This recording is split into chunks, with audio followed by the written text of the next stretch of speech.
नमस्कार दोस्तों, स्वागत है आपका मेरे चैनल कॉमिक्स लाइफ में। शुरू करते हैं सुरेंद्र मोहन पाठक जी द्वारा लिखा गया सुनील सीरीज का एक और मजेदार उपन्यास स्टॉप प्रेस पार्ट 4। रात 11 बजे सुनील ब्लास्ट के ऑफिस में पहुंचा। अर्जुन वहां नहीं था। वो अपने कक्ष में पहुंचा, अपनी कुर्सी पर ढेर हुआ और उसने कीर्ति का दिया लिफाफा और ज्योमेट्री बॉक्स के आकार का पार्सल अपने सामने रख लिया। वो कुछ क्षण अपलक दोनों चीजों को घूरता रहा। फिर उसने लिफाफा उठाया और उसे उलट पलट कर देखा। उसने नोट किया कि उस पर इकबालपुर डाकखाने की कोई 4 महीने पहले की तारीख की मुहर लगी हुई थी। इकबालपुर विशालगढ़ के रास्ते में एक छोटा सा कस्बा था। पाने वाले के तौर पर लिफाफे पर मोटे मोटे अक्षरों में दिलीप थापर का नाम और पता लिखा था। भेजने वाले का नाम पता उस पर दर्ज नहीं था। उसने लिफाफे के भीतर से चिट्ठी बरामद की और उसे पढ़ा। लिखा था, हत्यारे, जो हर्ष हर्षिता का हुआ वही तेरा भी होगा।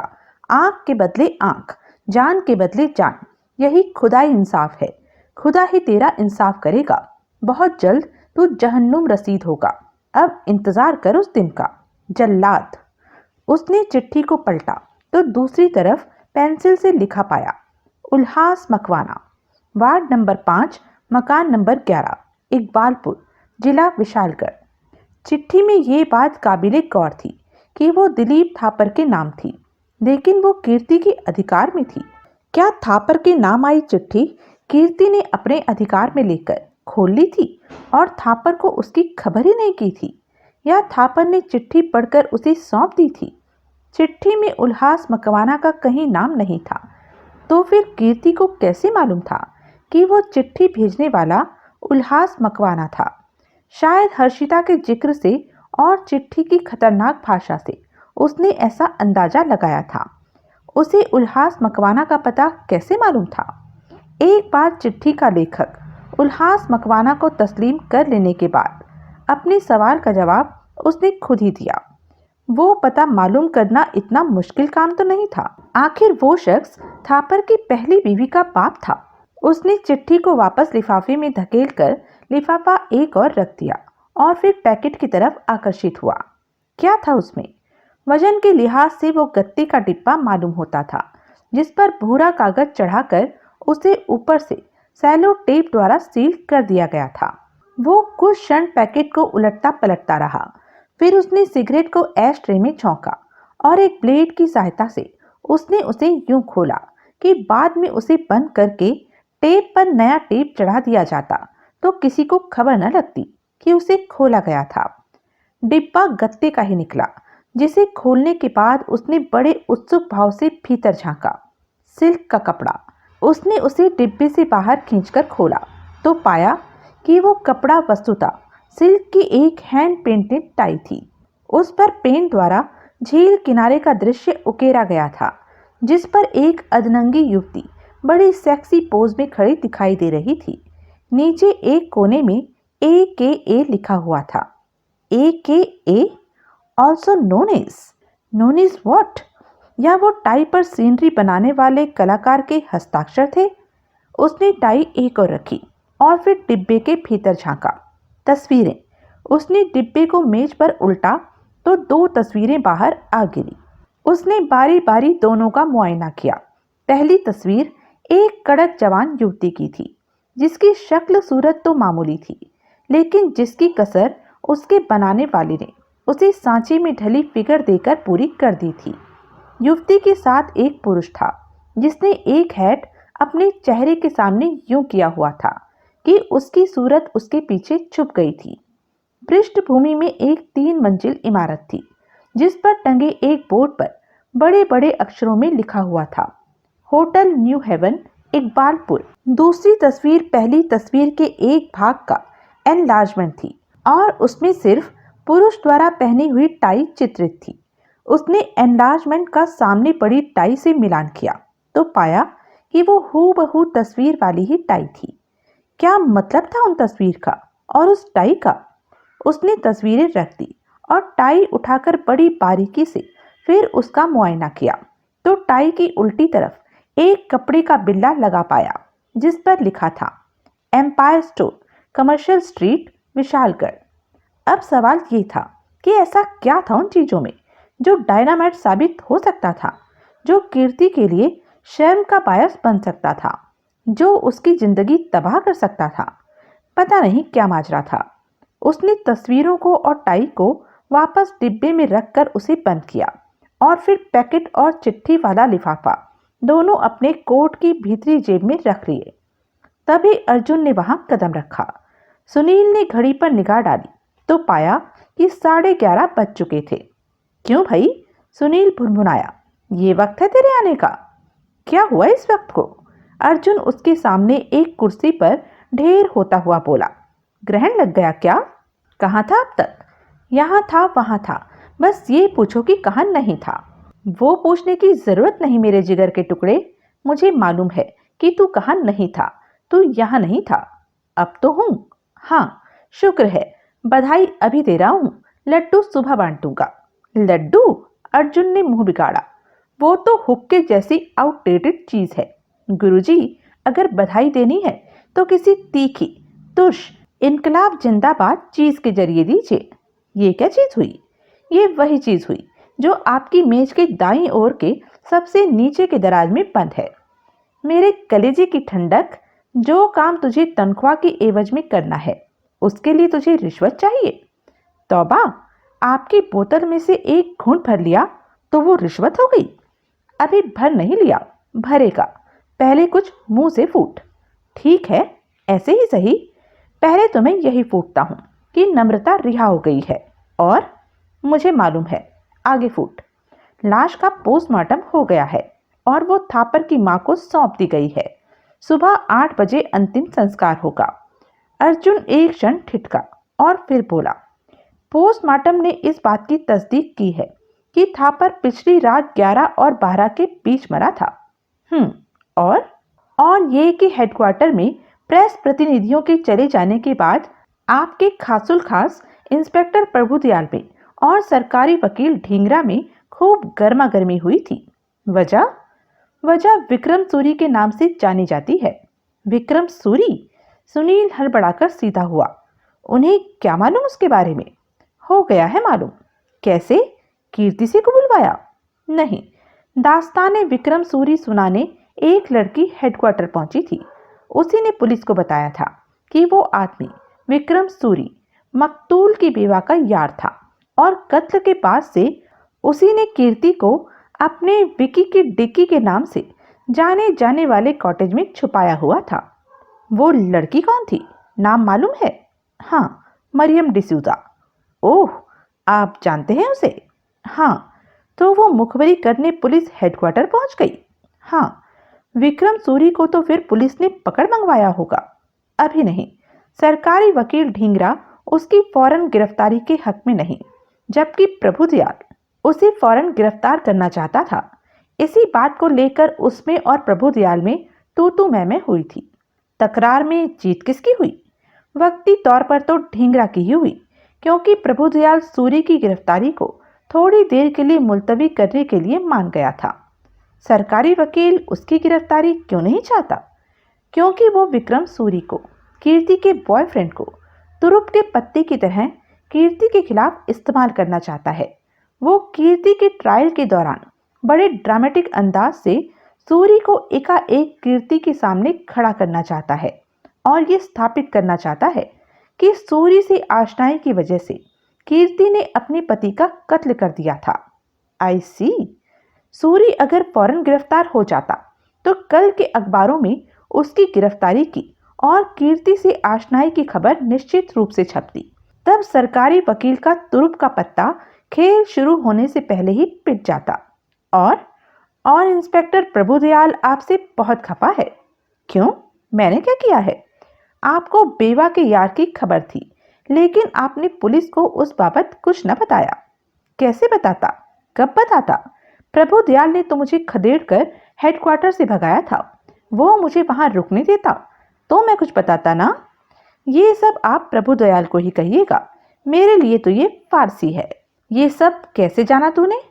हेडक्वार्टर का एक हवलदार फोड़ा, 500 रुपए रिश्वत दी उसे, जो कि आप मुझे वापस दिलवा ही देंगे।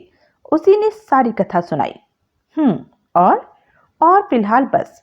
अर्जुन एक क्षण ठिठका और फिर बोला, सिवाय तड़के के। उसके लिए अभी 1 मिनट रुक और पहले मेरी जरूरी बात सुन। बोलिए। कल सुबह सवेरे पहली बस से इकबालपुर पहुंच। वहां कोई 1.5 साल पहले हर्षिता नाम की एक युवती ने आत्महत्या कर ली थी। हर्षिता हरप्राण दिलीप थापर की पहली पत्नी थी, जिसने कि किसी और मर्द की मोहब्बत में गिरफ्तार होकर थापर से तलाक ले लिया था। लेकिन बाद में उस मर्द ने हर्षिता को धोखा दिया था। उससे शादी करने की जगह वो उसकी जिंदगी से गायब ही हो गया था। उससे हर्षिता का ऐसा दिल टूटा था कि उसने आत्महत्या कर ली थी। हर्षिता का पिता उल्हास मकवाना अभी भी इकबालपुर ही रहता है और उसका पता है, नोट कर ले, वार्ड नंबर 5, मकान नंबर 11, इकबालपुर।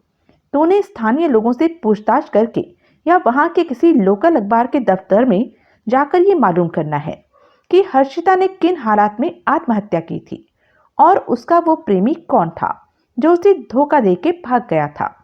इस सिलसिले में वहां के होटल न्यू हेवन पर खास तवज्जो देना। वो किस लिए? कोई खास वजह नहीं, ये समझ लो कि तुक्के के तौर पर। ठीक है, दोपहर बाद किसी वक्त मैं भी वहां पहुंचूंगा। मैं 2 बजे के करीब तुझे होटल न्यू हेवन, जहां कहीं भी वो होगा, मैं खोज लूंगा कि आगे मिलूंगा। फिर राजनगर वापस हम दोनों इकट्ठे आ जाएंगे। बढ़िया। और बस। तो अब तड़का। सुनील ने मेज के दराज में से निकालकर विस्की की एक 3/4 भरी बोतल मेज पर रखी और उठता हुआ बोला, तू तड़का लगा, मैं जरा रॉय से मिलकर आता हूँ। अर्जुन ने सहमति में सिर हिलाया और बोतल कब्जा ली। सुनील रॉय के ऑफिस में पहुंचा। रॉय ने प्रश्नसूचक नेत्रों से उसकी तरफ देखा। वो कीर्ति की गिरफ्तारी और उसकी बहन नमिता की रिहाई की खबर चली गई है, रॉय बोला, बमाए दोनों बहनों की तस्वीरों के, जो कि अर्जुन ने खींची थी। उस खबर में थोड़ा इजाफा करने की जरूरत है। कैसा इजाफा?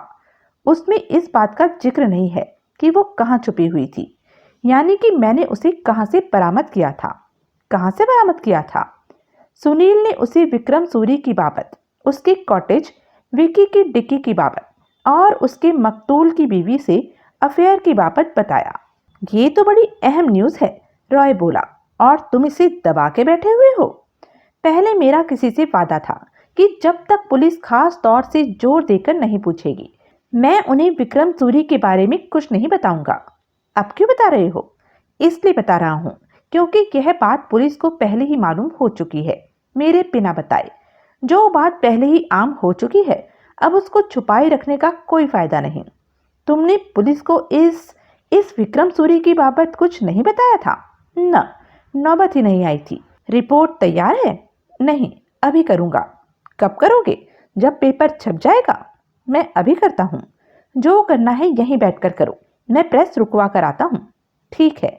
रॉय वहां से चला गया तो विमल ने उसका पैड और एक बॉल पेन अपनी तरफ घसीटा और रिपोर्ट तैयार करने में जुट गया। सुबह 8 बजे सुनील शमशान घाट पर पहुंचा। वहां दिवंगत दिलीप थापर के चिता के हवाले करने की तैयारियां हो रही थी। सुनील ने देखा कि वहां कीर्ति भी मौजूद थी। उसके थोड़ा पीछे इंस्पेक्टर प्रभुदयाल खड़ा था, जो कि जरूर कीर्ति को अंतिम संस्कार में शामिल होने का मौका देने के लिए वहां लाया था।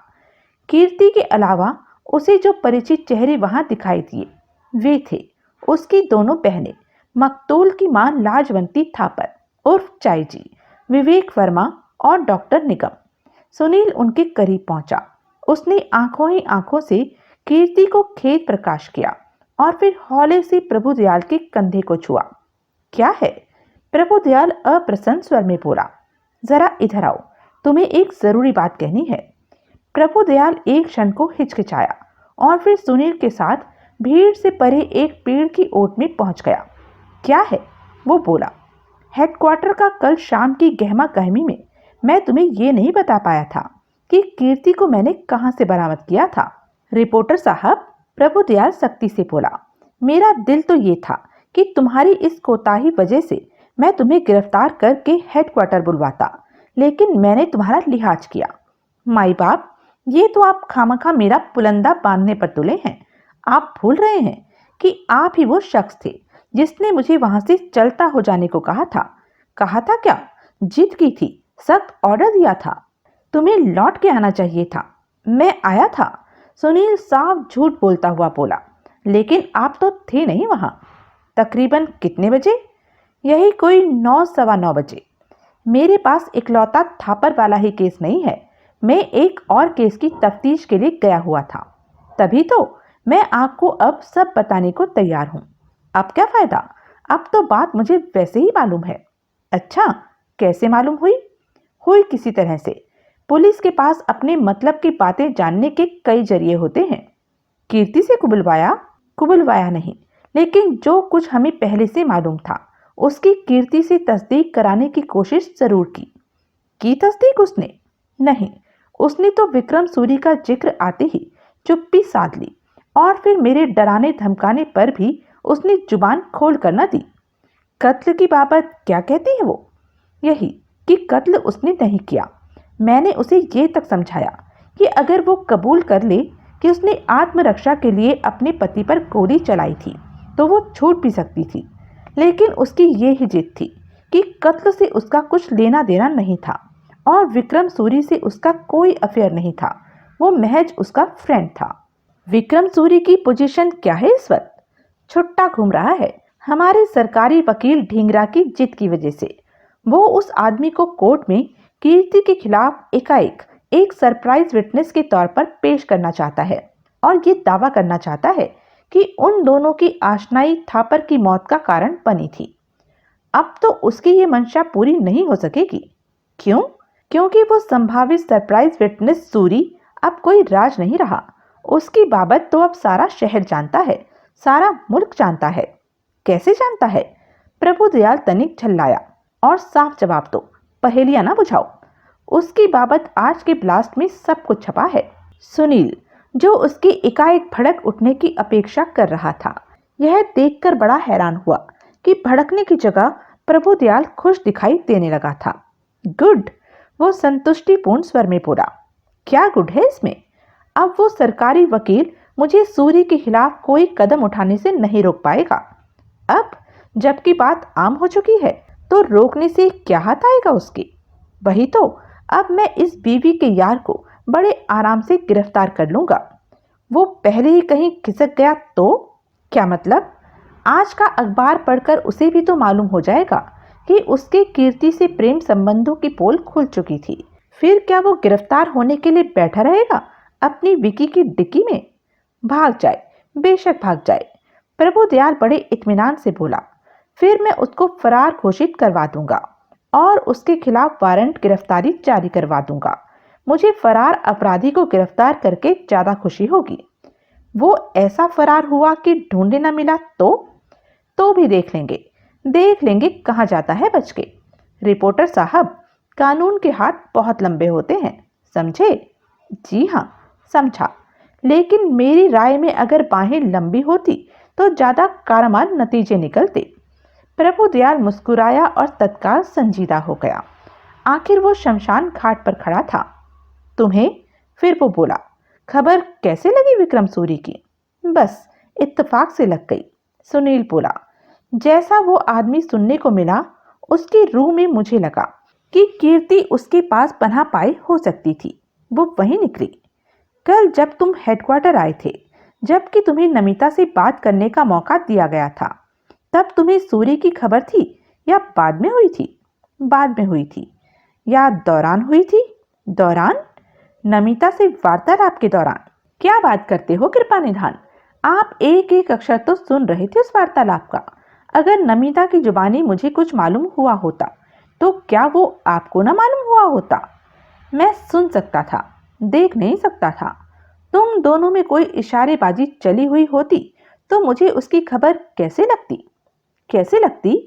रिपोर्टर साहब, मेरा दावा है कि कल तुम हेडक्वार्टर में मुझे अपनी कोई सुनीलियन पुड़िया देने में कामयाब हो गए थे। नमिता से ही तुम्हें ऐसा कुछ मालूम हुआ था जिसके सदके तुम नाक की सीध में कीर्ति के पास पहुंच गए थे। नाक की सीध में नहीं, काफी भटकने के बाद। तुम्हारे जाने के बाद और नमिता को वापस हवालात में भेज देने के बाद मैंने बगल के कमरे का मुआयना किया था। वहां मेज पर पड़ी ऐश ट्रे में मुझे कुछ जले हुए कागजों की राख दिखाई दी थी। मुझे लगता है कि नमिता ने तुम्हें कुछ लिख के दिया था, जिसको पढ़कर तुमने आग के हवाले कर दिया था। ऐसा कुछ नहीं हुआ था, ये आपकी खामख्याली है कि मैंने उस बाबत नमिता से सवाल किया था तो वो मासूमियत की पुतली बनकर बोली थी कि उसे तो ये भी नहीं पता था कि वहां कोई ऐश ट्रे भी रखी हुई थी। सुनील चुप रहा। बहरहाल तुम्हारी वो खता माफ है। जो नतीजा निकला है वो सुखद निकला है। मुलजिम कीर्ति थापर हमारी हिरासत में है और उसके बॉयफ्रेंड की हमें खबर है। यानी कि आप खुश हैं? कदरन, इसी खुशी में एक आध मामूली सवाल पूछने की इजाजत मुझे भी दीजिए। क्या पूछना चाहते हो? पोस्टमार्टम से क्या पता लगा? यही कि वो एक 32 कैलिबर की गोली खाकर मरा था और उसकी मौत का समय रात 11 और 12 के बीच में था। उसकी जेबों से क्या बरामद हुआ? वही जो अमूमन लोगों की जेबों से बरामद होता है, बटुआ, कंघी, रुमाल वगैरह। बटुए में कितनी रकम थी? यही कोई 2-2.5 हजार की, 100 के नोटों की सूरत में। 500 का कोई नोट नहीं था उसकी जेब में या बटुए में? नहीं। क्यों? कोई खास बात नहीं। जानना सब कुछ चाहते हो, बताना कुछ नहीं चाहते। सुनील खामोश रहा। 500 के नोट का जिक्र ही कैसे सूझा तुम्हें? सुनील कुछ क्षण सोचता रहा और फिर निर्णयात्मक स्वर में बोला, मुझे विश्वस्त सूत्रों से मालूम हुआ है कि परसों रात होटल लेक व्यू के उसी रोज खुले कैसीनो में वो 40,000 रुपए जीता था, जो कि 5-500 के नए नकोर नोटों की सूरत में थे। प्रभु, वो रुपए उसकी जेब में होने चाहिए थे, लेकिन तुम कहते हो कि नहीं थे। नहीं थे? क्यों नहीं थे? क्योंकि कातिल ने कत्ल के बाद उसकी पॉकेट मार ली होगी। तो बटुए में मौजूद 2-2.5 हजार रुपए क्यों नहीं कब्जाए उसने? क्योंकि बटुआ खाली होना अजीब लगता। 40,000 के नोट उसने ये सोचकर पार कर लिए होंगे कि किसी को उनकी खबर नहीं होगी। ये हो सकता है। अब बोलो, कहाँ से जाना उन नोटों की बाबत? कैसीनो से जाना। किससे जाना? उसी अति ज्ञानी बहन जी से जाना, जिसने हेडक्वार्टर जाकर सूरी की पोल खोली। प्रभु दयाल ने उसे घूर कर देखा। सुनील ने तत्काल होठ काटे। कैसे जानते हो? प्रभु दयाल बस सतूर उसे घूरता हुआ बोला, एक उड़ती चिड़िया ने बताया। चिड़िया ने या कबूतर ने? जनाब, वो बात छोड़िए, वो अहम बात नहीं है, क्योंकि वो देर सवेर पब्लिक की नॉलेज में आनी ही है। वो अति वाचाल लड़की जिसने तुम्हारे सामने मुंह फाड़ा, औरों को भी अपने मिजाज का प्रसाद दे सकती है। लड़की ने सूरी की चुगली क्यों की? उसी से पूछना था। पूछा था, उसने कोई विश्वसनीय वजह नहीं बताई थी। वजह यह है कि वो सूरी की माशूक रह चुकी है और उससे खुंदक खाती है। प्यार में खता खाई औरतें ऐसे कदम आम उठाती हैं। मुझे उस लड़की से फिर मिलना होगा। प्रभु दयाल बड़बड़ाया। अब कोई और बात बताइए। किस बाबत? मसलन बारूद की ही बाबत, जो कि थापर की बोट में लगा हुआ था। हमें मालूम हुआ है कि थापर को विरसे में तारकपुर की पहाड़ियों में कोई 50 एकड़ जमीन मिली थी, जिसमें कि अबरख निकल आया है। वो बारूद वहां पहाड़ियों में ब्लास्ट करने के लिए मुहैया किया गया था। बारूद की छड़ें 100 छड़ों के एक सील्ड बक्से में थी, जिसे कि खोलकर उसमें से 2 छड़ें निकाल ली गई थी। 2? सुनील की भवें उठी। हाँ, 2। बोट हाउस में पड़े बक्से में 98 छड़ें मौजूद थी। मैंने खुद गिना था। एक छड़ तो थापर की बोट में लगी हुई थी। दूसरी कहाँ गई? क्या पता कहाँ गई। कोई और बात? और क्या बात? अब क्या रखा है इस केस में? कत्ल के उद्देश्य की सूरत में विक्रम सूरी हमारे सामने है और कीर्ति हमारी हिरासत में है, जिसे कि सजा हो जाना महज वक्त की बात है। यानी कि आपको पूरा एतबार है कि कत्ल कीर्ति ने किया है। भाई, तुम्हारी निगाह में कोई दूसरा इतना ही तगड़ा सस्पेक्ट हो तो नाम लो उसका। सुनील खामोश रहा। चिता जल पड़ी है। प्रभु दयाल एकाएक बोला, अब मुझे मुलजिमा को वापस लेकर जाना है। आई सी, और फैमिली मेंबर्स से भी कुछ अहम बातें करनी है। और वो वापस परिवार के जमघट की तरफ लपका। 9 बजे घर वाले शमशान घाट से रुखसत हुए। वे सब एक कार में सवार हुए जिसकी ड्राइविंग सीट पर विवेक वर्मा बैठा था। नमिता कार की पिछली सीट पर सवार होने से पहले तनिक ठिठकी। उसकी निगाह एम्बेसडर में बैठे सुनील से मिली। फिर उसने झुककर चाय जी को कुछ कहा और कार से अलग हट गई। कार विवेक वर्मा, चाय जी और मोहिनी को लेकर वहां से चली गई। तब नमिता सुनील की कार के करीब पहुंची। लिफ्ट मिलेगी? वो बोली। जवाब में सुनील ने हाथ बढ़ाकर कार का पैसेंजर सीट की ओर का दरवाजा खोल दिया। नमिता कार में सवार हो गई। सुनील ने कार आगे बढ़ाई। जरा धीरे चलाओ, वो एकाएक बोली। मुझे वहां पहुंचने की जल्दी नहीं है। सुनील ने कार की रफ्तार कम कर दी। सिगरेट है? वो बोली। सुनील ने जेब से लकी स्ट्राइक का पैकेट और लाइटर निकालकर उसकी गोद में डाल दिया। नमिता ने 2 सिगरेट सुलगाए और एक कार चलाते सुनील के होठों से लगा दिया। फिर वो बड़े चिंतित भाव से सिगरेट की कश लगाने लगी। आज का अखबार पढ़ा? एकाएक सुनील बोला। नहीं, उत्तर मिला। यानी कि अभी उसे विक्रम सूरी की और उससे संबंधित किस्से की खबर नहीं लगी थी। ये पता लगा कि कीर्ति कहाँ छुपी हुई थी? नहीं, पुलिस ने इस बाबत कुछ नहीं बताया। लेकिन तुम बताओ, वो कहाँ थी? तुम्हें तो मालूम ही है। वो कोई अहम बात नहीं। फिर भी अहम बात यह है कि कीर्ति ने अपनी मर्जी से पुलिस के सामने आत्मसमर्पण किया है और तुम आजाद हो। लेकिन वो तो फंस गई बेचारी। अगर वो बेगुनाह है तो उसे कुछ नहीं होगा। देख लेना, बहुत जल्द वो आजाद होगी और असली कातिल जेल के सीखचों पर सिर पटक रहा होगा। तुम्हारे मुंह में घी शक्कर। कल हेडक्वार्टर में तुम्हारी कीर्ति से मुलाकात हुई थी? हाँ, लेकिन न होने जैसी। सिर्फ 1 मिनट के लिए। कोई बातचीत? मामूली। तुमने उसे कई जगह तलाश किया था, लेकिन वो नहीं मिली थी। तुम्हें ये जानने की उत्सुकता होनी चाहिए थी कि वो कहाँ छुपी हुई थी। मुझे बहुत उत्सुकता थी। मैंने पूछा था ये सवाल उससे। क्या जवाब मिला? यही कि वो एक होटल में थी जहाँ की तुम पहुँच गए थे। ओह, कल तुमने मेरे से विक्रम सूरी की बाबत सवाल किया था और ये संभावना जाहिर की थी कि उसका कीर्ति से लव अफेयर था। मैंने कीर्ति से 2 टूक पूछा था कि क्या वो किसी विक्रम सूरी को जानती थी। उसने 2 टूक जवाब दिया था कि वो किसी विक्रम सूरी को नहीं जानती थी। लेकिन अंधा भी देख सकता था कि वो साफ झूठ बोल रही थी। विक्रम सूरी अब कोई राज नहीं रहा। पुलिस को उसकी और उसके कीर्ति से ताल्लुकात की खबर लग चुकी है और उसकी बाबत अखबार में भी छप चुका है। कहीं वो उसी की शरण में तो नहीं थी? उसी की शरण में थी और वो लोग किसी नामालूम जगह के लिए भाग निकलने की योजना बना रहे थे। यानी कि ये बात एकदम दुरुस्त है कि कीर्ति का विक्रम सूरी से लव अफेयर है। पुलंदा बांध देने वाला लव अफेयर है और मुझे कभी इसकी भनक तक न लगी। बहुत पहुंची हुई निकली मेरी बहन। जाने बाहर, इस मामले में तो तुम भी कम नहीं हो।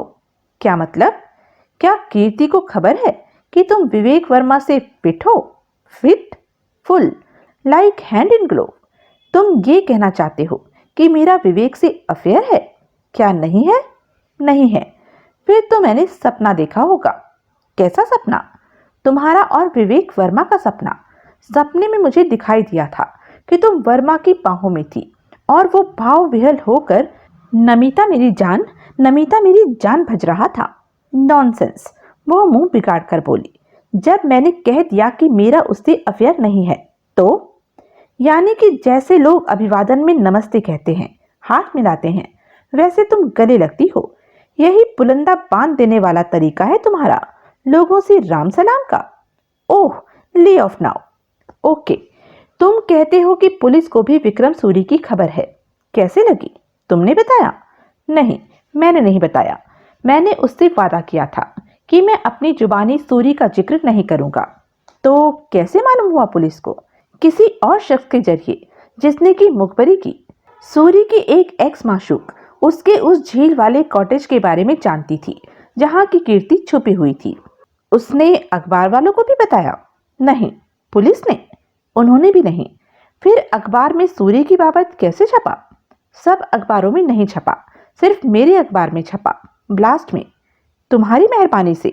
जाहिर है। यानी कि कीर्ति से किया अपना वादा तो न निभाया तुमने। तूफान हमदम, जो बात पहले ही किसी और जरिए से आम हो चुकी थी, उस पर पर्दा डाले रखना बेवकूफ़ी होती। और फिर मेरा दायित्व कीर्ति के लिए कम है, अपने अखबार के लिए ज़्यादा है। कीर्तियाँ आती जाती रहती हैं, लेकिन ब्लास्ट मेरी जिंदगी है।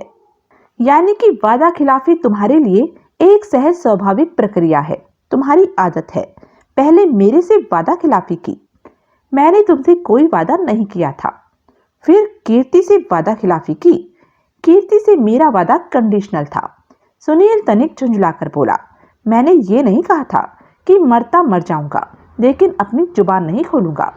मैंने कहा था कि अगर मेरे से खास कील ठोककर सवाल नहीं किया जाएगा तो मैं इस बाबत चुप रहूंगा। पुलिस ने किया था सवाल तुमसे, खास कील ठोककर? नहीं, लेकिन वो इस हकीकत को पहले ही जान चुके थे। कैसे? मरियम डिसूजा नाम की एक लड़की के बताए। वो कौन है? वो होटल लेक व्यू के कसिनो की असिस्टेंट मैनेजर है और विक्रम सूरी की माशूक रह चुकी है। उसने पुलिस के सामने सूरी की पोल खोली। हाँ, उसके बाद मैंने तो महज उनकी जानकारी की तस्दीक करनी थी, जो कि मैंने की, जुबानी भी और ब्लास्ट के जरिए भी। चलो छोड़ो ये किस्सा, अब ये बताओ कि कातिल कौन है? मुझे क्या मालूम, अपना कोई अंदाजा ही बताओ। अंदाजा तो ये ही है कि यह या तो थापर परिवार के किसी सदस्य का काम है या फिर परिवार के किसी मित्र का। क्या जरूरी है? कोई बाहरी आदमी कातिल क्यों नहीं हो सकता? इसलिए नहीं हो सकता क्योंकि कत्ल से संबंधित कुछ बातें ऐसी हैं जो कि किसी बाहरी आदमी को नहीं मालूम हो सकती। मसलन किसी बाहरी आदमी को ये नहीं मालूम हो सकता था कि कीर्ति एक रिवॉल्वर की स्वामिनी थी और वो रिवॉल्वर कहाँ उपलब्ध थी। मसलन किसी बाहरी आदमी को ये नहीं मालूम हो सकता था कि टूटी एड़ी वाली सैंडल और बालों का क्लिप कहाँ उपलब्ध था। किसी ने चाय जी की कार की पिछली सीट पर पड़ी वो दोनों चीजें देख भी ली होती तो भी वो ये नहीं जान सकता था कि वो चीजें कीर्ति की मिल्कियत थी। उन पर कीर्ति का नाम तो लिखा नहीं था। मसलन किसी बाहरी आदमी को ये नहीं मालूम हो सकता था कि थापर की इतनी बड़ी कोठी में कीर्ति का बेडरूम कहाँ था, जहाँ की उसकी टूटी एड़ी वाली सैंडल पड़ी पाई गई थी। ब्राइट आइज, ये तो कोई घर का भेदी ही जान सकता था कि चाय जी की कार की पिछली सीट पर पड़ी सैंडलें और बालों का क्लिप कीर्ति के थे। कीर्ति की रिवॉल्वर उसकी कार के ग्लोव कंपार्टमेंट में पड़ी थी और ये कि कोठी में कीर्ति का बेडरूम कहाँ था। कह तो तुम ठीक रहे हो, खास तौर से उस क्लिप के बारे में। वो क्लिप कीर्ति ने सिर्फ 2 दिन पहले खरीदा था। सो देयर, वो सोचने लगी। अब परिवार के मित्रों के बारे में बताओ, सुनील बोला। परिवार के मित्रों के बारे में या दिलीप के मित्रों के बारे में? एक ही बात नहीं है। नहीं है। हकीकत यह है कि हमारा जीजा एक बहुत ही खुश्क, झगड़ालू और गैर मिलनसार आदमी था। उसके उस मिजाज की वजह से सारी फैमिली के पास ही फटक कर कोई राजी नहीं था। तुम्हारी छोटी बहन मोहिनी, तुम तो जवान हो, मिलनसार हो, तुम्हारे तो कई फ्रेंड्स होंगे। कोई खास नहीं, नॉर्थ शो पर तो कोई भी नहीं। मोहिनी की झेरी में 1-2 सहेलियां हैं और मेरे राजनगर में 1-2 फ्रेंड हैं। आई सी, चाय जी की होटल फ्रेंडशिप बोतल से है। बाकी बची कीर्ति, तो उसकी बाबत तो मैंने कभी सपने में भी नहीं सोचा था कि दिलीप का खौफ खाए बिना वो किसी के साथ गंभीर प्रेम संबंधों में फंसी होगी। विवेक वर्मा के बारे में क्या ख्याल है? वो दुनियादार आदमी है, यार दोस्त तो उसके जरूर होंगे, लेकिन कोई कभी कोठी पर नहीं आता था। वो थापर का कातिल हो सकता है? ये तुम मुझे बता रहे हो या मेरे से पूछ रहे हो? पूछ रहा हूँ। पूछ रहे हो तो नहीं हो सकता। उसमें और थापर में भाइयों जैसा प्रेम था। आज की दुनिया में भाई ही भाई का गला काटता है। मेरा मन नहीं मानता। उसके बारे में और क्या जानती हो? मैं जितना जानती हूँ तुम्हें पहले बता चुकी हूँ। वो तुम लोगों के साथ क्यों रहता है? रहता है तो क्या हर्ज है? इतनी बड़ी कोठी है, ऊपर से वो यहाँ परदेसी है और ऊपर से थापर को उसके कोठी में रहने से कोई ऐतराज नहीं था। उसके परिवार के बारे में बताओ। उसका अपना परिवार तो है ही नहीं, क्योंकि उसने शादी नहीं की। बाकी माँ बाप भाई बहन कहीं हो तो उनकी मुझे खबर नहीं। यानी कि मिस्टर एक्स हैं ही विवेक वर्मा। मिस्टर एक्स बहुत रहस्यपूर्ण आदमी, जाने जहां इस वक्त पुलिस की कृपा दृष्टि कीर्ति पर और सिर्फ कीर्ति पर है, लेकिन अगर किसी वजह से उसके कातिल होने पर से उनका एतबार डगमगा गया तो उनको जो कीर्ति जैसा दूसरा कैंडिडेट सूझेगा वो विवेक वर्मा ही होगा। लेकिन उसकी दिलीप से कोई अदावत नहीं थी। तुम्हें क्या पता? वो खामोश रही। वो घर का आदमी है। वो थापर के हाउस होल्ड के तमाम इन एंड आउट जानता है। ऐसे आदमी के लिए कत्ल करके इल्जाम कीर्ति के सिर लाद देना मामूली काम था। खास कीर्ति के सिर क्यों? दो वजह मुमकिन है। एक तो यह कि कीर्ति स्वाभाविक कैंडिडेट थी, क्योंकि हदपरान उस पर जुल्म ढाता था, उसे बेइज्जत करता था और उसे एक गैर मर्द से मोहब्बत थी। दूसरे, मुमकिन है कि हत्यारे को कीर्ति से कोई खासी खुंदक हो और थापर का कत्ल करके उसका इल्जाम कीर्ति के सिर मढ़ के उसने कीर्ति से बदला उतारा हो। ऐसा आदमी कौन हो सकता है? तुम बताओ। मैं क्या बताऊं? तुम तो विवेक वर्मा का ही नाम लोगे, लेकिन मुझे यकीन नहीं कि उसकी कीर्ति से कोई खुंदक हो या उसका दिलीप से कत्ल तक पहुंच जाने वाला कोई मतभेद हो। लाजवंती थापर कैसी औरत है? अच्छी औरत है, नेक है, भली मानस है। हम तीनों बहनों से मोहब्बत से पेश आती है। उसमें कोई खामी है तो यही है कि ड्रिंक करती है, लेकिन आज की मॉडर्न सोसाइटी में ये कौन सी बड़ी बात है? बहुत औरतें ड्रिंक करती हैं। वो ड्रिंक करती है, लेकिन तुम्हारी वो चाय जी तो दारू से हाथ मुंह धोती है, नहाती है, डुबकी लगाती है उसमें। वो बूढ़ी औरत है। किसी अंजाम से डरने की अब उसकी उम्र नहीं, इसलिए उसे जो अच्छा लगता है वो करती है। वो थापर का कत्ल कर सकती हैं? पागल हुए हो? कोई माँ अपनी औलाद का खून नहीं कर सकती। कई बार हालात ऐसे बन जाते हैं कि कबूल कबूल की हालात के हवाले होकर उसने अपने बेटे को गोली मार दी, लेकिन फिर उसने कत्ल के इल्जाम में कीर्ति को फंसाने की चाल क्यों चली? कीर्ति की सैंडल की टूटी एड़ी और उसके बालों का क्लिप घटना स्थल पर प्लांट करना एक सोची विचारी साजिश के तहत ही हो सकता है। यानी कि हत्यारा पहले ही फैसला किए बैठा था कि वो कीर्ति की रिवॉल्वर से थापर का कत्ल करेगा और फिर घटना स्थल पर ऐसे सबूत छोड़ेगा जिसकी वजह से कीर्ति को फंसना लाजमी होगा। ऐसा चाय जी कैसे कर सकती है? कोई माँ एक सोची विचारी साजिश के तहत अपने इकलौते बेटे का खून भला कैसे कर सकती है? कैसे कर सकती है? मेरे से पूछ रहे हो? नहीं, अपने आप से सवाल कर रहा हूं। अब जरा मरने वाले पर लौटते हैं। कहते हैं कि उसके दिमाग में नुक्स था।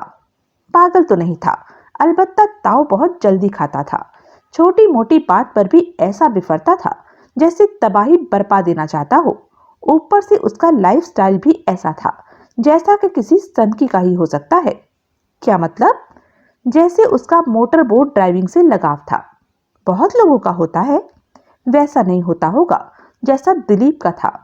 किसी ने स्पेशल अपनी जरूरत और पसंद बयान करके मोटर बोट नहीं बनवाई होगी। अपनी बीवी पर वो उतना कब्जा नहीं दिखाता था जितना कि मोटर बोट पर। किसी को उसमें सवार होने की इजाजत नहीं थी। किसी को उसके पास भी फटकने की इजाजत नहीं थी। अपनी जिंदगी में दिलीप ने अगर किसी को चाहा था तो अपनी मोटर बोट को। वो तब तक रात को सोता नहीं था जब तक कि मोटर बोट पर सवार होकर वो समुद्र की लंबी सैर नहीं कराता था। कहता था यूं उसे बहुत सुकून हासिल होता था और फिर उसे बड़ी चैन की नींद आती थी। इस मामले में उसकी सनक और दीवानगी का ये आलम था कि बारिश में, आंधी तूफान में भी वो मोटर बोट लेकर समुद्र की छाती रौंदने निकल पड़ता था। मौसम सुहाना हो, ठंडी हवाएं चल रही हो, चांदनी छुटकी हुई हो, तो फिर तो बात ही क्या थी। फिर तो लगता था जैसे वो गया हुआ लौटने वाला ही ना हो। उसकी कोई और खूबी या खामी? पीता बहुत था। दोपहर से ही शुरू हो जाता था। किसी का एतबार नहीं करता था। हर किसी को शक की निगाहों से देखता था। ऐसे मिजाज की हमेशा कोई वजह होती है। आम लोगों के साथ होती है। दिलीप के साथ ये सब बेवजह भी हो सकता था, क्योंकि उसका दिमागी तवाजन बिगड़ा हुआ था। चलो ऐसे ही सही। उसकी जिंदगी में कोई और औरत हो, क्या ये मुमकिन था? इस बात का जवाब ये सोच के देना कि वो अपनी दो छोटी सालियों पर मैली निगाह रखता था और अक्सर उन्हें बेइज्जत करता था, बेइज्जत होता था। अगर उसकी जिंदगी में कोई औरत थी तो कम से कम मुझे उसकी खबर नहीं। मेरा मतलब है सिवाय उसकी पहली बीवी हर्षिता के, जिसने कि अपने प्रेमी की खातिर दिलीप से तलाक ले लिया था। लेकिन जब प्रेमी भी दगा दे गया था तो जिसने आत्महत्या कर ली थी। वो कहानी तो उसकी मौत के साथ खत्म हो गई। उसको थापर की जिंदगी में पेबस्त कोई औरत कैसे माना जा सकता है? ये बात तो है। तुम्हारी अपनी जीजा से फंसने की कोई संभावना थी? नमिता ने आंखें तरेर कर उसकी तरफ देखा। देर सवेर? ओ, ले ऑफ मिस्टर। मोहिनी के जवाब ये सोचकर देना कि वो कमसिन है, नादान है और बकौल खुद तुम्हारे दौलत की दीवारी है, ऐश्वर्यशाली रहन सहन की आदि है, जो कि डियर जीजा जी के जहूरे से ही मुमकिन हो सकता था। और ये ना भूलो कि तुम्हारी इसी बहन ने मुझे पास कर झेरी पहुंचाने में उसकी मदद की थी। उस बाबत मैंने मोहिनी से बात की थी। वो कहती है कि उसे नहीं मालूम था कि तुम्हारे झेरी पहुंचने के बाद दिलीप तुम्हारे साथ कैसे पेश आने वाला था। वो कहती है कि उसे तो तुम्हें राजनगर से झेरी लीवा लाने का काम सौंपा गया था, जो कि उसने कर दिया था। That's all. I see. उसकी दिलीप से कोई कंटिन्यूटी होती तो क्या वो उसके कत्ल की खबर सुनकर कहती अच्छा हुआ? कैसे जाना? विवेक ने बताया। फंसी हुई औरत फांसी से निजात पा जाने पर भी ऐसे उद्गार प्रकट कर सकती है। Mister, you have a नेस्टी mind. ये बात फिर भी अपनी जगह कायम है कि मोहिनी के ऐश्वर्यशाली जीवन का सपना जीजा जी की दौलत ही पूरा कर सकती थी। अब कुछ पाने के लिए कुछ देना तो पड़ता ही है। ओह शट अप। तुम तो मोहिनी का यूं जिक्र कर रहे हो जैसे वो कोई बाजारी औरत हो। बाहरी चमन, ताव मत खाओ और सोच समझकर मेरी सवाल का जवाब दो। अब देखो, ये तो हकीकत है कि तुम बहनों का तमाम मौज मेला थापर की दौलत की वजह से है। यानी कि थापर के हाथ में दौलत की ताकत है। ऊपर से वो ऐसा इंसान नहीं था जो कि हाथ आई ताकत को इस्तेमाल करने से झिझकने वाला हो।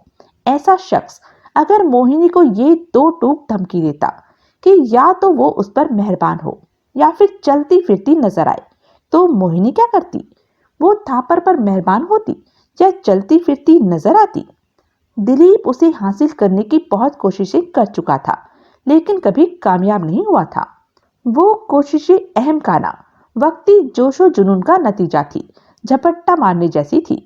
मेरा सवाल ये है कि अगर वो मोहिनी को दो ऑप्शन पेश करता तो वो कौन सी चुनती? यहाँ का सब भोग विलास ऐशो आराम छोड़कर चलती फिरती नजर आती या हथियार का मुकाबला हथियार से करती? मोहिनी के पास कौन सा हथियार है? वही जो तुम्हारे पास है, वही जो हर खूबसूरत नौजवान लड़की के पास होता है। खूबसूरती और जवानी का हथियार दौलत के हथियार से कम ताकतवर नहीं होता। लेकिन मोहिनी अभी बहुत छोटी है, वो इन बातों को नहीं समझती। छोटी ज्यादा खोटी होती है। कई इनकलाबी फैसले कम उम्र में करने ज्यादा आसान होते हैं। वो कहते नहीं है कि चिड़ी चोंच भर ले गई, नदी न कटियो नीर। थापर ने एक चोंच अगर ओह शट अप। यानी कि तुम्हारी बहन थापर से यूं फंसने वाली नहीं थी? नहीं थी। पक्की बात? हाँ। फिर तो ये बहुत मुमकिन है कि परसों रात थापर ने उसे बोट हाउस में घेर लिया हो, उसके साथ मनमानी करने की कोशिश की हो और नतीजतन उसने थापर पर गोली चला दी हो। मैं नहीं मानती। जाने जहां, असल में चाहे ऐसा ना हुआ हो, लेकिन थ्योरी के तौर पर तो ऐसा हुआ होना मुमकिन हो सकता है। ऑल राइट, थ्योरी के तौर पर मैंने कबूल किया कि किन्हीं हालात के हवाले होकर वो दिलीप पर गोली चलाने की नादानी कर बैठी। लेकिन अपनी करतूत अपनी बड़ी बहन के सिर थोपना उसे क्यों कर कबूल हुआ? सुनील सोचने लगा। जवाब दो। उसकी खामोशी से उत्साहित होकर वो चैलेंज भरे स्वर में बोली। You are right there my honey child. Sunil बोला। गुड। यानी कि अब बाकी बची मैं। क्या मतलब? भाई, कीर्ति की बेगुनाही से तुम पहले से आश्वस्त हो, मोहिनी की बेगुनाही से अब आश्वस्त हो गए हो। अब बाकी मैं ही तो बची। कह दो कि कत्ल मैंने किया है। मैं क्या कहूं? तुम खुद ही कह लो। मैंने कत्ल नहीं किया। तुम ये भूल रहे हो कि उस रात हर घड़ी मैं तुम्हारे साथ थी। हर घड़ी नहीं? क्या मतलब? मुझे डॉक्टर निगम के पास छोड़कर तुम अपनी कोठी में गई थी और 10-12 मिनट बाद वहां से लौटी थी। इतना वक्फा कत्ल के लिए काफी होता है, बल्कि काफी से ज्यादा होता है। इसके जवाब में जो बात मैंने मोहिनी के लिए कही थी वही मैं अपने लिए भी कहती हूँ। अपनी करतूत मैं अपनी बड़ी बहन के सिर थोपना कबूल नहीं कर सकती। ओके, अब मैं जरा डिफरेंट वेव लेंथ पर आता हूँ। अब जबकि ये उजागर हो चुका है कि कीर्ति का एक गैर मर्द से, विक्रम सूरी से गंभीर प्रेम संबंध है, तो अगर थापर का कत्ल न हो गया होता तो क्या वो उससे तलाक लेने की कोशिश करती? वो मैं नहीं जानती, लेकिन ये हकीकत है कि परसों रात जब दिलीप ने कैसीनो में हर किसी के सामने उसके साथ बदसलूकी की थी, तो तुम्हें क्या पता दिलीप ने उसके साथ क्या किया था? तुम तो पहले ही वहां से उठ के चली आई थी, बोर होकर। तुमने खुद कहा था, मुझे मोहिनी ने बताया था कि मेरे पीछे कैसे वहां दिलीप सबके सामने कीर्ति के साथ एक वहशी जानवर की तरह पेश आया था। ओह, आगे बढ़ो। तब बेइज्जत हुई कीर्ति ने वहां से जाने से पहले तड़प कर कहा था कि अब पानी सिर से ऊपर पहुंच गया था। अब वो एक क्षण भी उस कसाई के साथ नहीं रह सकती थी। उसके ऐसा कहने का मतलब तलाक लेने का इरादा ही होगा। वो अकेली कैसीनो से रवाना हुई। उसको रोकने की किसी ने, विवेक वर्मा ने या मोहिनी ने कोशिश न की? खास तौर से मोहिनी ने उसके साथ जाने की कोशिश न की। मोहिनी कहती है कि उसकी नौबत ही नहीं आई थी। वो तो आग बबूला होकर वहां से निकली थी, झपट कर कार में सवार हुई थी और फिर ये जा वो जा। किसी को उसकी फिक्र न हुई? किसी ने ये ना सोचा कि वो कहाँ जाएगी? इतनी रात को घर के सिवाय और कहाँ जाती? तब सबका यही ख्याल था। फिर भी ये कि आधे घंटे बाद मोहिनी ने कैसीनो से नॉर्थ शोर कोठी पर फोन किया तो उसने पाया था कि वो वहीं थी। वो सही सलामत बिना रास्ते में कोई एक्सीडेंट किए घर पहुंच गई थी। तभी मोहिनी की जान में जान आई थी। क्या पता मोहिनी की किसी और से बात हुई हो, उसने किसी और को कीर्ति समझ लिया हो। पागल हुए हो? वो क्या अपनी माँ जाई बहन की आवाज नहीं पहचानती? फिर भी कोठी में और कौन होती? होती तो वो अपने आप को कीर्ति क्यों कहती? वो भी कहती तो वो जवाब क्यों कर दे पाती जो कि कीर्ति ने दिया? कैसा जवाब? उसने फोन पर कहा था कि वो अपने वकील से मिलने राजनगर जा रही थी और यह कि सुबह वो वहां से फोन करेगी। वक्त क्या था उस फोन कॉल का? वक्त था 10 बजे के करीब का, यानी कि दिलीप के कत्ल से बहुत पहले का, कम से कम 1.5 घंटे पहले का। यानी कि ये बात स्थापित है कि झेरी से वो सीधे राजनगर के लिए रवाना नहीं हुई थी। वो पहले नॉर्थ शोर गई थी। हाँ, उसने फोन पर कहा था कि वो राजनगर के लिए रवाना हो रही थी, लेकिन हो भी गई थी। इस बात का क्या सबूत है? क्या मतलब? वो विकी की डिक्की में 1:30-2 बजे पहुंची बताती है। कहती है कि बीच का वक्फा वो राजनगर के रास्ते पर थी, लेकिन अपनी बात को सिद्ध करने का उसके पास कोई साधन नहीं है। कहने का मतलब ये है कि कत्ल के वक्त की उसके पास कोई एलिबाई नहीं। उसे न किसी ने कोठी में पहुंचते देखा था और न वहां से रुखसत होते देखा था। पता नहीं उसने राजनगर का रुख भी किया था या नहीं। फिर कह रहे हो कि कत्ल उसने किया हो सकता है, या तुमने? फिर पहुंच गए एक आने वाली जगह पर। उसके कथनानुसार वो राजनगर के लिए रवाना हो रही थी, जहां की उसने तलाक के मशवरे के लिए अपने वकील के पास जाना था। मेरा कहना यह है कि तुमने उसे वकील के पास पहुंचने तक के टाइम की मोहलत दी, ताकि उसका वकील उसकी बेगुनाही का गवाह बन सके और फिर मुझे बकायदा जिद करके, बल्कि जबरन डॉक्टर निगम के हवाले करके कोठी में पहुंच गई और वहां जो काम बहन ने करना था वो खुद कर डाला। मैं तो कैसीनो से पहले ही चली आई थी। मुझे क्या पता पीछे क्या हुआ था? मुझे क्या पता कीर्ति अपने वकील से मिलने राजनगर जा रही थी? पता हो सकता है तुम्हारी मोहिनी से फोन पर बात हुई हो सकती है। तुम कैसीनो वापस गई हो सकती हो। तुम्हारी नॉर्थ शोर में कीर्ति से ही मुलाकात हुई हो सकती है। यानी कि कत्ल मैंने किया हो सकता है। और वो व्यंगपूर्ण स्वर में बोली। बहन को फंसाने के लिए घटनास्थल पर उसकी सैंडल की टूटी एड़ी और बालों के क्लिप की सूरत में बहन के खिलाफ सबूत प्लांट कर दिए। हाँ, क्योंकि तुम जानती थी कि क्योंकि कीर्ति के पास अपने वकील की सूरत में ठोस एलिबाई थी, इसलिए उन सबूतों को कातिल द्वारा प्लांट किया ही समझा जाना था। मैंने उन्हें वहां प्लांट किया था, तो वहां पड़ा क्यों न रहने दिया? वहां से उन्हें हटा क्यों दिया? मैंने हटा दिया, लेकिन कब हटा दिया?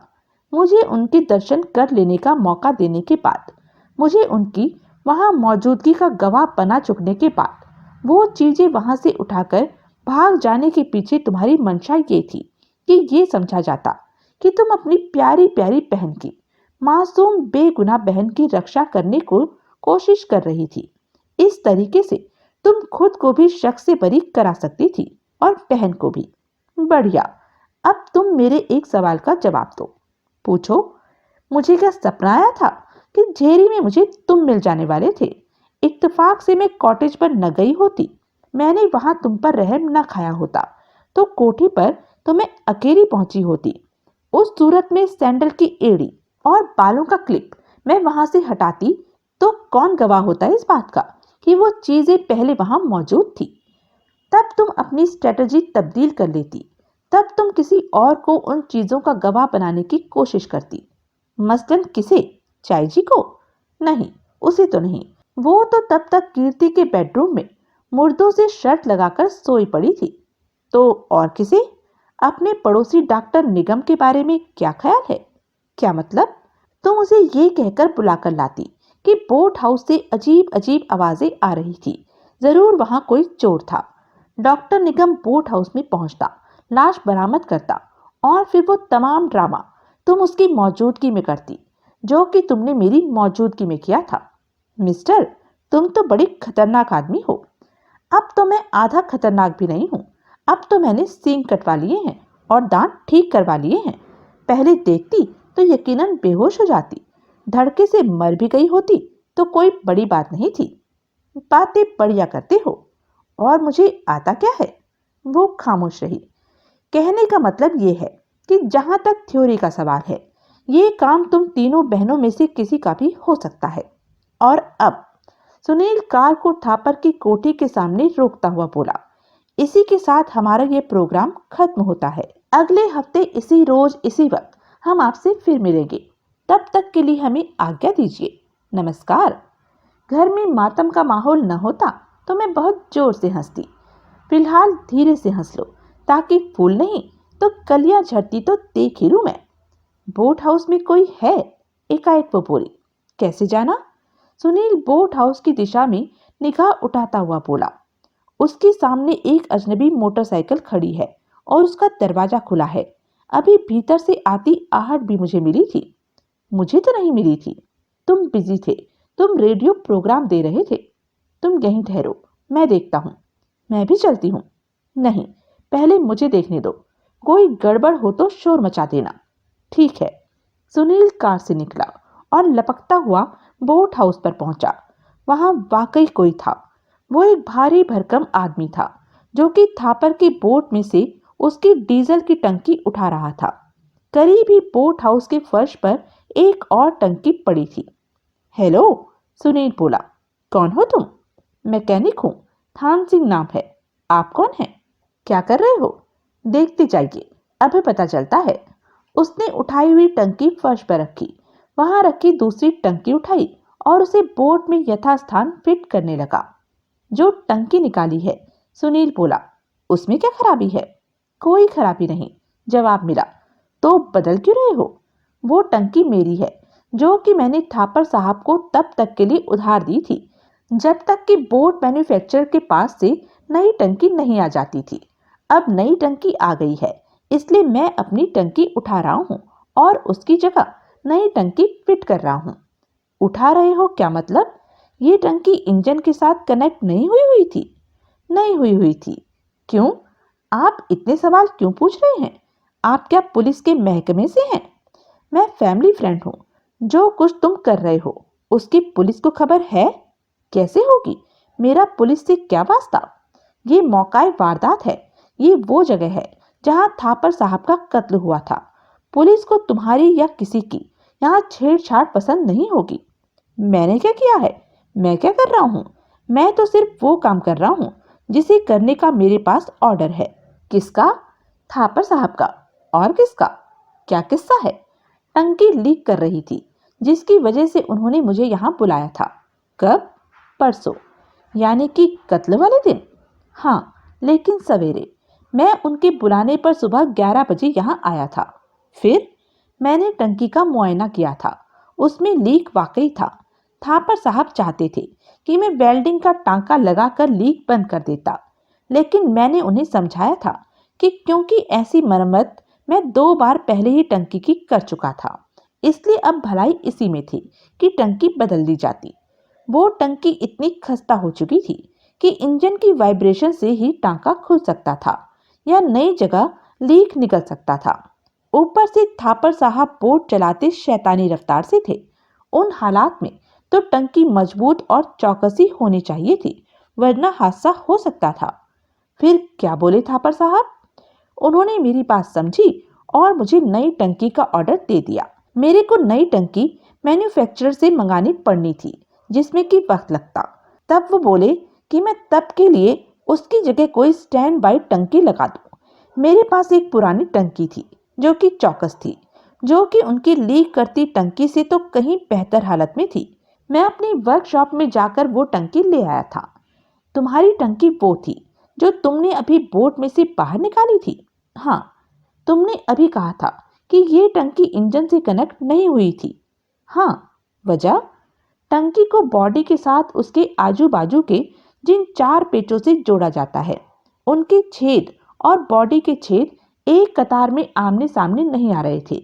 उसके लिए या तो ड्रिल लगाकर मुझे टंकी में नए छेद करने पड़ते या फिर बोट की बॉडी में। ऐसा मैं थापर साहब से पूछे बिना करना नहीं चाहता था। पता नहीं वो अपनी बोट में नए छेद किए जाना पसंद करते या ना करते। तब थापर साहब कोठी में थे नहीं। थापर साहब क्या, कोई भी कोठी में नहीं था। ऊपर से शाम होने को आ रही थी। तब मैंने अपनी टंकी को बिना कनेक्ट किए बोट में छोड़ जाने का और अगले रोज थापर साहब की मौजूदगी में फिर यहाँ आने का फैसला किया था। कल आए थे तुम यहाँ? नहीं। क्यों? मुझे कहीं और एक काम मिल गया था जिसमें मेरा सारा दिन लग गया था। ऊपर से अखबार के जरिए मुझे ये भी खबर लग गई थी कि थापर साहब भगवान को प्यारे हो गए थे। तब मैंने ये सोचा कि जब बोट का मालिक ही नहीं रहा था तो फिर उसके काम की भी क्या जल्दी थी। आज मैन्युफैक्चरर के पास से नई टंकी मेरे पास आ गई तो उसे लेकर मैं यहाँ पहुँच गया।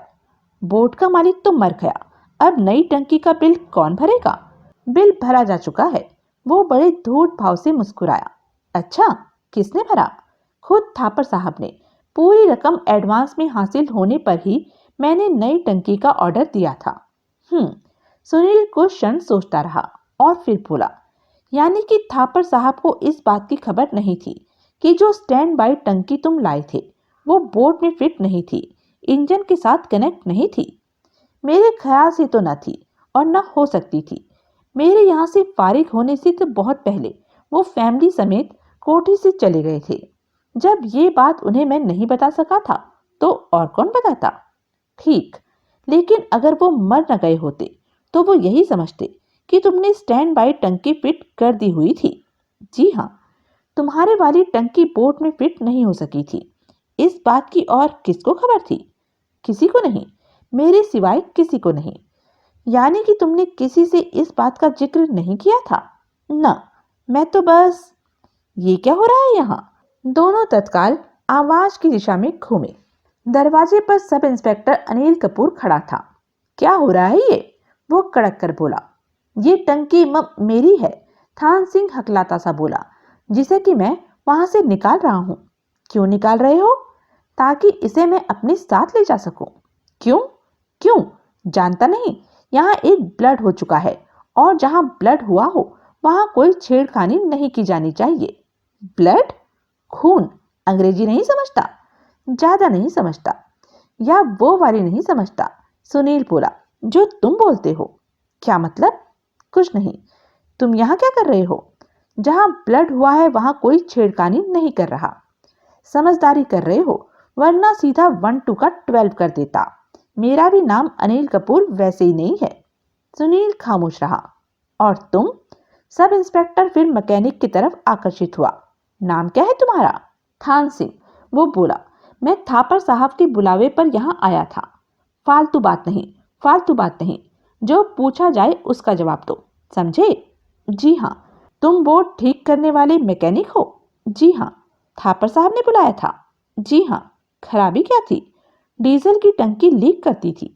टंकी तुम्हारी क्यों है? उसने स्टैंड बाई टंकी की वजह बताई। और कहाँ डिस्टर्बेंसिंग की थी? जी, अंग्रेजी वाकई नहीं समझता? मैं पूछता हूँ और कहाँ छेड़खानियां की थी?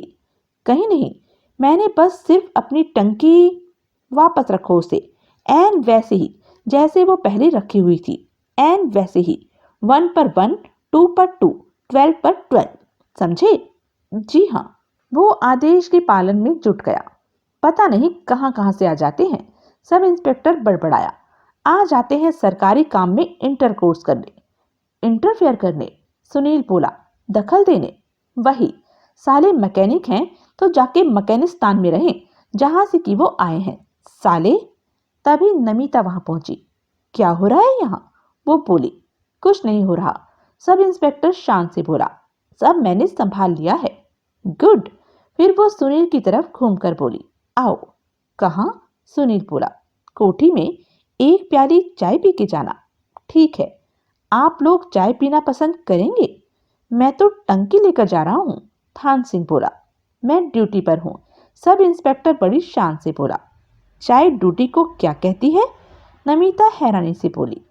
कुछ नहीं, लेकिन मैडम, अपनी अपनी प्रिंसिपलिटी होती है। ये? सुनील बोला। जरूर कोई म्युनिसिपैलिटी से मिलती जुलती चीज होगी। अरे, मैं सिद्धांतों की बात कर रहा हूँ। ओह, आई सी। तो मैडम, अपने अपने उसूल होते हैं, इसलिए। उसने बड़े स्टाइल से कंधे झटकाए। ठीक है, नमिता बोली। मर्जी तुम्हारी। फिर वो घूमकर वापस चली। सुनील उसके साथ हो लिया। दोनों ड्राइंग रूम में पहुंचे। वहां विवेक वर्मा और मोहिनी पहले से मौजूद थे और चाय सर्व की जा रही थी। वो दोनों बैठ गए तो चाय उन्हें भी सर्व हुई। शमशान घाट पर इंस्पेक्टर प्रभुदयाल। चाय चुसकता सुनील सहज भाव से बोला। फिर आप लोगों से कोई सवाल जवाब कर रहा था? क्या पूछ रहा था वो? पूछ नहीं रहा था, मोहिनी तीखे स्वर में बोली।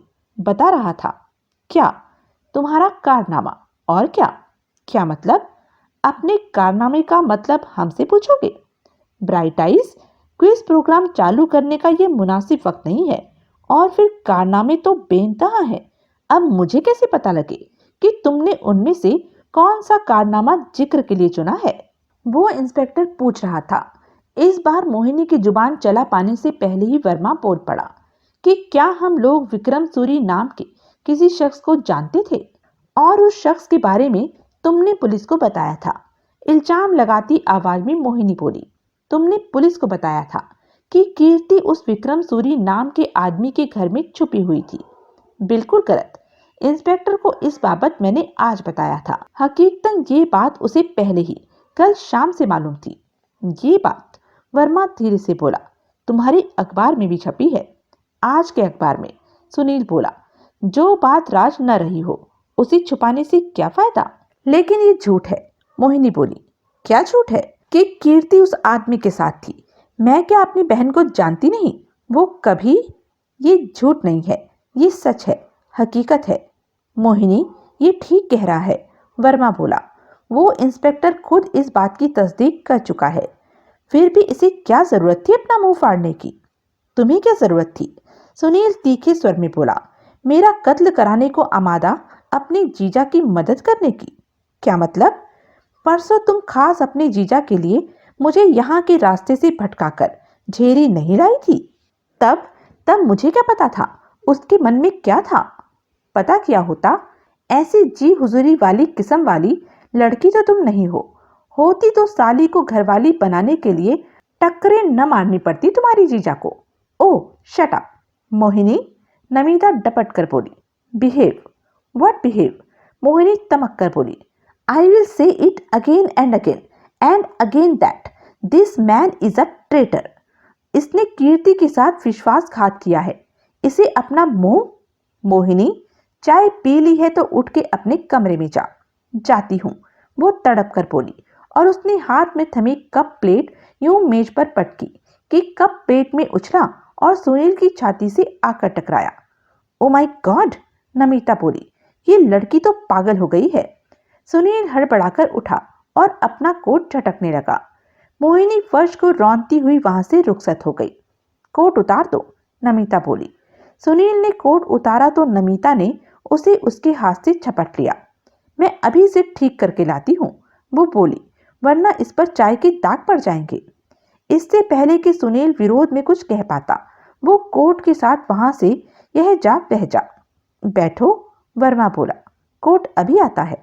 सुनील वापस बैठ गया। I am sorry. You are sorry, Sunil बोला। ऑन बिहाफ ऑफ मोहिनी, वो छोटी है, नादान है, बहनों की लाडली है, इसलिए जल्दी भड़कती है। I understand. I am sorry on her behalf. Never mind, जो हो गया सो हो गया।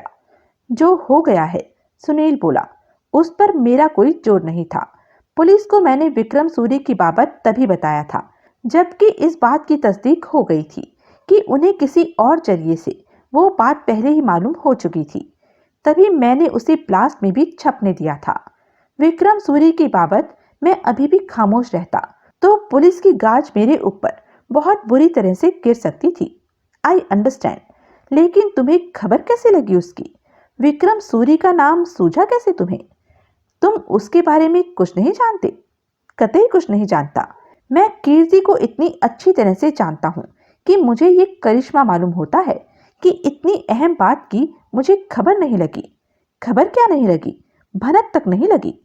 जबकि कहते हैं कि इश्क और मुश्क छुपाए नहीं छुपते। तुमने मेरी बात का जवाब नहीं दिया। कैसे जाना विक्रम सूरी के बारे में?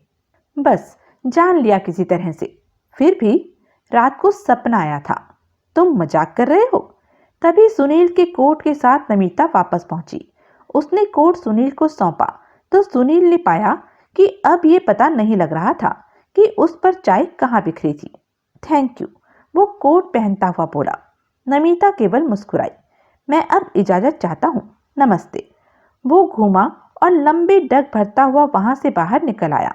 उसे उम्मीद थी कि वर्मा उसके पीछे आएगा, लेकिन उसने ऐसी कोई कोशिश न की। बाहर अपनी कार में सवार होने के बाद उसने अपने कोट की जेबें टटोल कर उनका सामान चौकस किया। सब कुछ ठीक था। किसी से मिली चिट्ठी और पैकेट भी। उसने पैकेट को खोला, टाई और तस्वीरें भी। वो तस्वीरें वापस पैकेट में रखने लगा था कि ठिठका, टाई की एनलार्जमेंट वाली तस्वीर ऊपर थी। क्या वो पहले नीचे नहीं थी? उसने दिमाग पर बहुत जोर दिया, लेकिन इस बाबत वो निश्चित रूप से कोई फैसला न कर सका। हो सकता था कि नमिता ने उस पैकेट को टटोला होता, लेकिन नहीं भी हो सकता था। झुंझलाकर उसने तस्वीरों को वापस पैकेट में रखा, पैकेट और चिट्ठी को अपने कोट की भीतरी जेब के हवाले किया और इंजन स्टार्ट करने लगा। तभी उसकी निगाह इमारत की तरफ उठी तो उसे पहली मंजिल की एक खिड़की में चाय जी दिखाई दी, जो कि एकटक उसकी तरफ देख रही थी। सुनील ने कार की खिड़की में से हाथ निकालकर उसका अभिवादन किया, लेकिन अभिवादन को कोई उत्तर उसे न मिला। फिर एकाएक वो खिड़की पर से हट गई। सुनील ने एक गहरी सांस ली और फिर कार को आगे बढ़ा दिया। तो यह थी अब तक की कहानी। आगे की कहानी जानने के लिए बने रहें मेरे साथ। और हाँ, मेरे चैनल को लाइक, शेयर और सब्सक्राइब करना ना भूलें।